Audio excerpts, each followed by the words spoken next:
In the past few years, we've seen in certain circles, both right-wing and left-wing, we've seen a resurgence of something we could call accelerationism, which is the desire to participate in the breakdown of society or the breakdown of structures in order that something new will occur. And so push things to their extreme so that a new system will occur. Now, this appears both on the left and the right. And many people have asked me what I think of this and if I think it's a viable solution to the problem. This is Jonathan Pageau.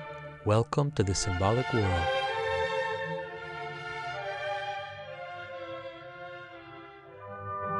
In a lot of meme culture and a lot of the chaotic stuff that we've been seeing coming out of the Chans, out of the Reddits, the kind of bubbling up of crazy imagery and especially some recent memes that we've seen, the idea of accelerationism has become more and more popular.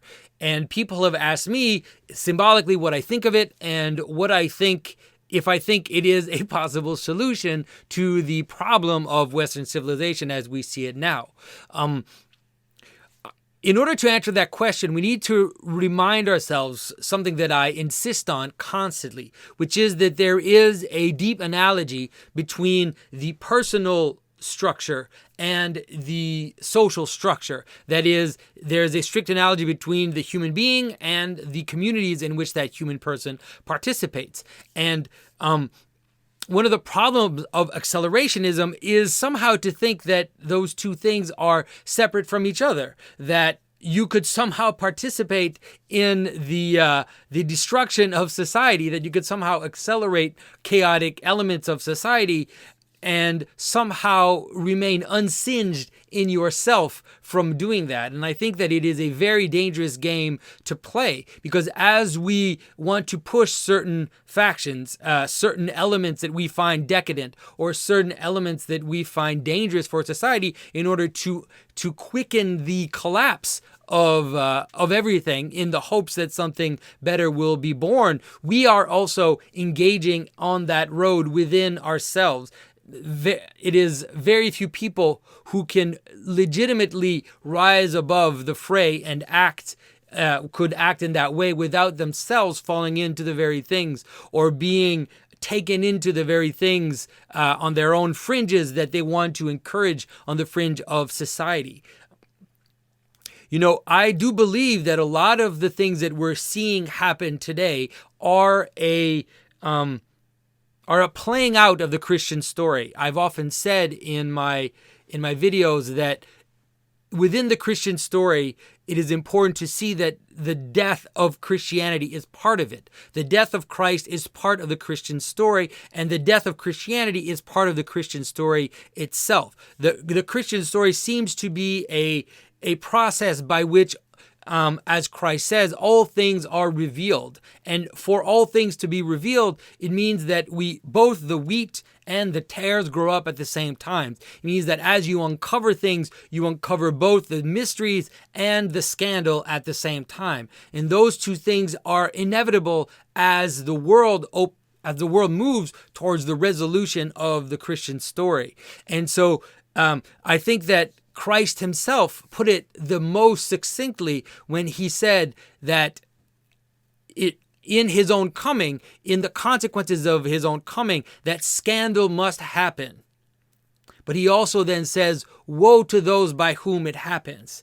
And I think that in that statement is the deep understanding that it is normal that what we see around us is happening. This upside down world, the chaos, the degeneracy that we see around us. This is something which is inevitable in the cycles of history and inevitable in the big story of the Christian revelation, you could call it.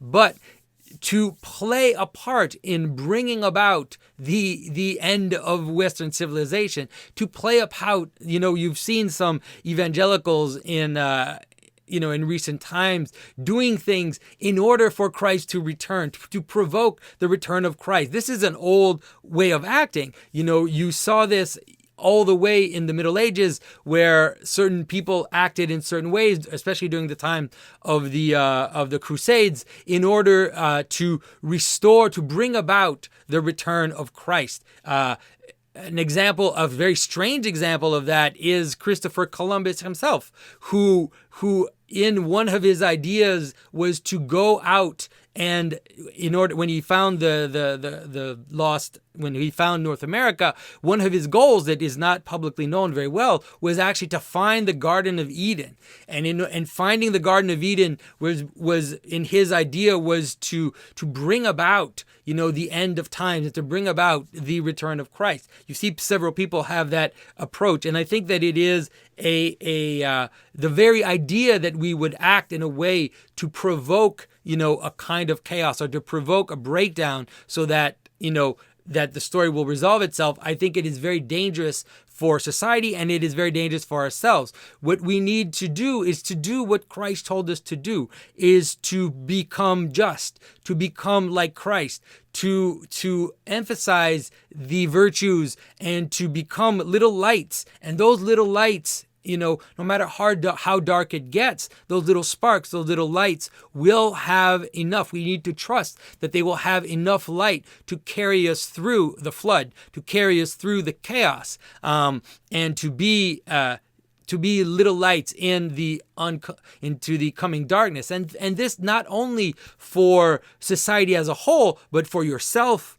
for your own spiritual development, for your family, for those around you. If you let yourself embrace the cynicism that it requires to become an accelerationist, you will find that it will have negative consequences on yourself, on your family, and those around you. And it is, no matter what we think, it is embracing a kind of nihilism.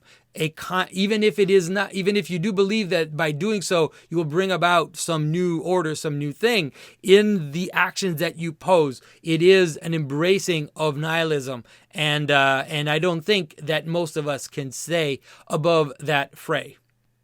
I hope you enjoyed my discussion. In ending, I would like to give a special thanks to Matthew Wilkinson. Matthew Wilkinson is a friend of mine. I stayed at his house in fall when I carved this very large stone monument, and he has written for me this amazing outro, which is based on the introduction to my videos, the Russian Eastern Overture by Rimsky Korsakov, but which is ultimately based on the Paschal hymn. I'm very grateful to him that he did that for me, and you will hear it from now on at the end of my videos. And so guys, thanks again for your attention, and I will see you soon.